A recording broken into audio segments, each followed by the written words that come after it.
And we're following breaking news out of this hour out of Pakistan, where a Canadian man, his American wife, and their 3 children, held captive by the Taliban for 5 years, have now left for home.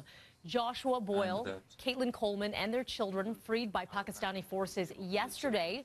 The couple had been abducted while touring Afghanistan. Coleman, pregnant at the time, all 3 children born in captivity. They have had no contact with their families until now. Now we're hearing that they have left a flight from Pakistan via London, and then London coming home to Canada could arrive as early as today. Boyle's parents live in the Ottawa area. They are anxiously awaiting this reunion. It was amazing. It's the first time I've talked to him in 5 years. What's the first thing you're going to do when you see your grandchildren? Oh, hug them. Slobber kisses all over them. Yeah. Prime Minister Trudeau weighing in on this rescue on his trade mission to Mexico, but wouldn't say much about the specifics of this case or just how much Canada was involved. We want to thank the friends and allies and partners in the region and around the world who worked so hard to get a positive resolution to this situation. At the same time, we're obviously working very hard to get the family home.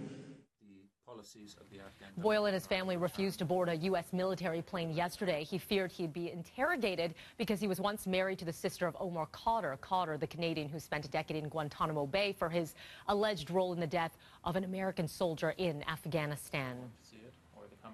Well, Bombardier will not be meeting this year's goal of new streetcars for the TTC. They're only going to be delivering 65, and that is short of the target of 70.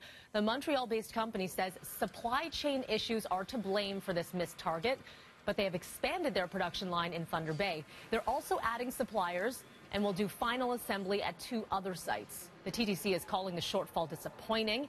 We'll have to continue to run buses on streetcar routes to meet demand. This is not the first time Bombardier has failed targets. Right now, there should be 146 new streetcars in service, but there are only 45 on Toronto streets.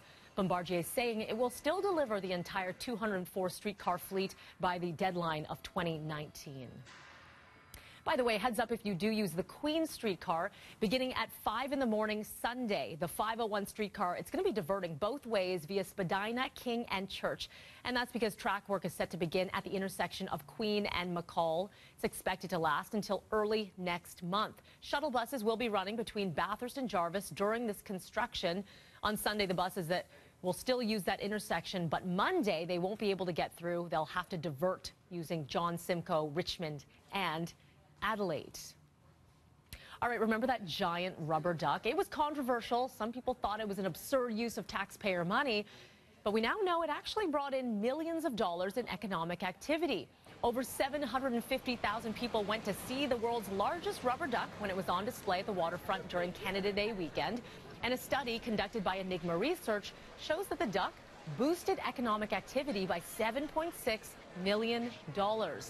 The attraction given a $150,000 grant, which was criticized as seen as a waste of taxpayer dollars. Businesses in the area also saw a boost in sales, including water taxis, who were in a slump, of course, because of the closed islands.